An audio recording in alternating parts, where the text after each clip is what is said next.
বর্ষাকালে বৃষ্টি হবে এটাই তো স্বাভাবিক, তাই বর্ষা তার কাজ কিন্তু করে দিয়েছে। রাস্তাঘাট দেখলে তোমরা অলরেডি বুঝতেই পারবে যে কতটা পরিমাণ বৃষ্টি হয়েছে, আর এখনো পর্যন্ত বৃষ্টি হচ্ছিল।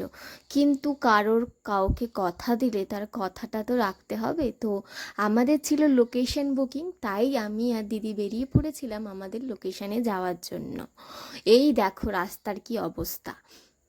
স্টুডিওতে গিয়েছিলাম প্রথম, সেখান থেকে সমস্ত নেল এক্সটেনশনের জিনিস গুছিয়ে নিয়ে, যেহেতু আমাদের লোকেশন ওয়ার্ক ছিল সেটার উদ্দেশ্যে বেরোবো, তাই সমস্ত জিনিস ভালো করে গুছিয়ে নিয়ে বেরিয়ে পড়েছিলাম।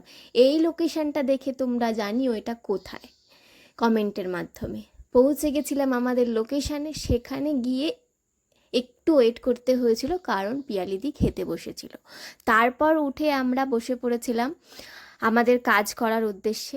যেহেতু দুটো এক্সটেনশন একসাথে ছিল, পায়ে আর হাতে, তো দিদি পায়েরটা করছিল আর আমি হাতেরটা। ওর করা এই 3D ফ্লাওয়ারটা দেখে আই অ্যাম তো অবাক। সত্যি আজকে মনে হচ্ছিল ওকে যে শিখিয়েছি সেটা আমার সার্থক হয়েছে। এতটা সুন্দর করে করেছে কি বলবো, তোমরাই দেখো কত সুন্দর কাজ করেছে। কাজ কমপ্লিট করেও যখন বেরোলাম তখনও দেখছি একইভাবে বৃষ্টি পড়ছে। কি বলবো এই বৃষ্টির কথা। এত বৃষ্টির মধ্যে একটু মোমো আর স্যুপ না খেলে ঠিক ভালো লাগছিল না, তাই একটু মেছেদাতে মোমো আর স্যুপ খেয়ে আমরা সোজা বাড়ির উদ্দেশ্যে রওনা